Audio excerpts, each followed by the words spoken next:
45, restate my assumptions. 1. Mathematics is the language of nature. 2. Everything around us can be represented and understood through numbers.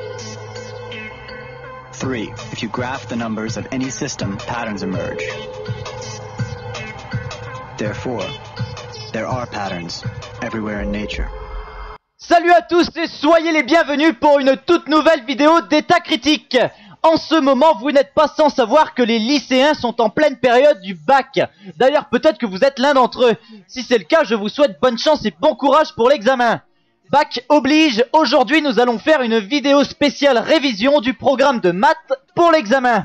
Alors, le programme de terminale. Fonction exponentielle, fonction logarithmique, trinôme du second degré, probabilité. Ouais, ok, c'est quoi toutes ces merdes? Je pense qu'on va revoir les bases. Hein. Je sors mon cahier de vacances mathématiques CE1. Alors, le programme, unité, dizaine, compter de 2 en 2, l'étape de multiplication. Non, c'est pas vrai, je suis pas nul en maths. N'allez pas penser des trucs comme ça, hein, tout de suite là. Quoi la preuve? Quoi, quelle preuve? La preuve que je sais me débrouiller en maths? Oh, eh bien oui, je suis une merde en maths. Et alors, moi au moins j'ai vu notre film du jour et je vais d'ailleurs vous en faire la critique.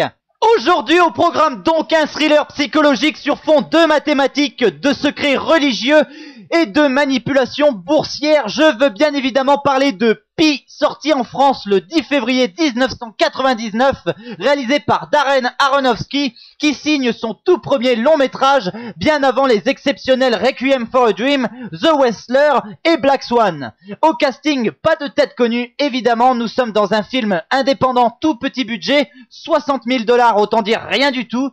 À noter pour l'anecdote que l'équipe du film est allée voir toutes les personnes qu'elle connaissait pour boucler le budget, en leur demandant de donner chacun 100 $ et en leur promettant de les rembourser à hauteur de 150 $ si le film rencontrerait assez de succès, ce qui se produisit.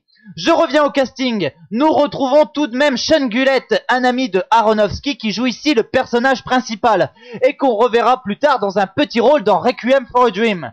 Nous retrouvons également Mark Margolis dans le rôle du mentor de notre héros qui a joué plein de rôles secondaires dans Scarface, Ace Ventura, La Fin des Temps, Requiem for a Dream et j'en passe. Alors, de quoi parle pi? D'ailleurs, tiens, avant ça, petite leçon de maths, c'est quoi pi en mathématiques?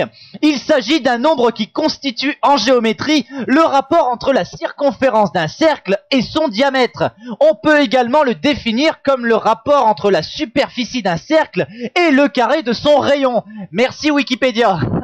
En écriture décimale, pi équivaut à 3,14.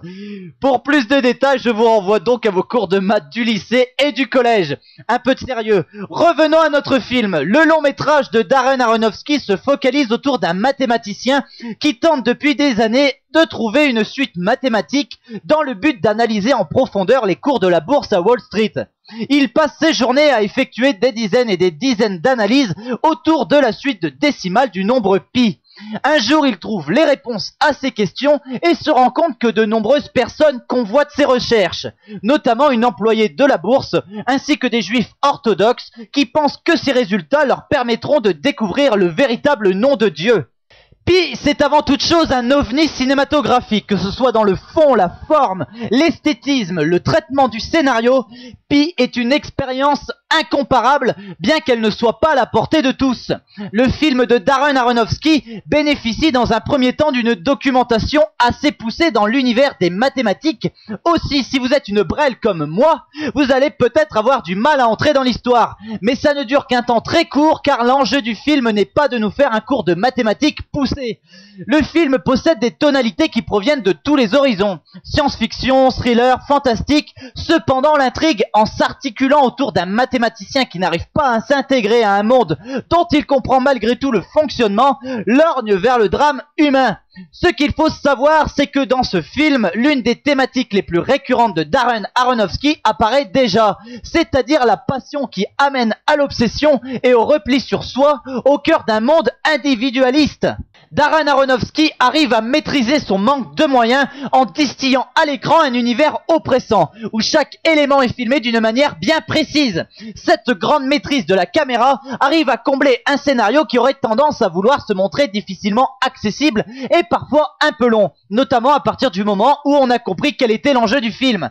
Le scénario n'a pas à être pointé du doigt cependant, on en vient à croire et à adhérer complètement à la théorie mise en avant par le biais des recherches menées par le mathématicien, même si elle s'avère complètement irréaliste dans notre réalité.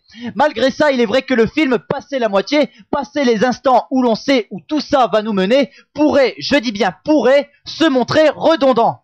Seulement c'est sans compter sur la mise en scène de virtuose de Darren Aronofsky qui transforme son long métrage en une véritable expérience visuelle et sonore. Aidé d'une musique fantomatique signée par un Clint Mansell déjà en état de grâce, le réalisateur de Requiem for a Dream manie sa caméra avec singularité afin de transposer au mieux les émotions de son héros. Utilisation d'un grand angle lors de ses scènes de crise, plan serré lorsque le héros est en pleine réflexion, etc. Darren Aronofsky arrive grâce à l'union d'une maîtrise du son et de l'image à parfaitement mettre en scène toute la folie et la paranoïa qui hantent son héros. Ajoutez à cela un noir et blanc dégueulasse qui à l'origine devait juste masquer le manque de budget du film, mais qui au final, grâce à une photographie remarquable, sert le propos de l'œuvre en accentuant les manœuvres artistiques de son réalisateur, mais également en donnant un aspect documentaire et intemporel à l'œuvre. En conclusion, il est plus qu'évident que je vous recommande Pi. C'est une expérience cinématographique particulière, une œuvre très singulière, beaucoup trop méconnue, le point de départ remarquable de la carrière d'un réalisateur sur lequel il faudra désormais compter, Darren Aronofsky. Attention cependant, le film a de très grandes chances de vous diviser. Certaines personnes trouveront que le long métrage part loin dans une complexité difficilement accessible pour finalement ne pas nous offrir grand chose. Certaines autres personnes penseront au contraire que le film est un chef-d'œuvre visuel où tout l'intérêt de celui-ci repose en majeure partie sur sa mise en scène de virtuose. Moi, personnellement, j'ai vécu le film comme une vraie expérience visuelle. Je me suis laissé porter par l'histoire, j'ai accepté ce que j'ai vu et j'en suis ressorti avec en tête tout ce que je vous ai dit. C'est un film qui se situe en dehors de tout. Un ovni, voilà, c'est ça, un ovni cinématographique. Donc, voyez-le, vraiment, c'est un incontournable pour toutes les personnes qui aiment le cinéma de Darren Aronofsky. Pour les autres, ça restera quand même une expérience visuelle unique. Voilà, sur ces mots, je vous donne rendez-vous pour une prochaine critique où nous allons nous replonger dans un conte de fées. Mais je ne vous en dis pas plus, je vous dis bye bye, allez au cinéma et à la prochaine.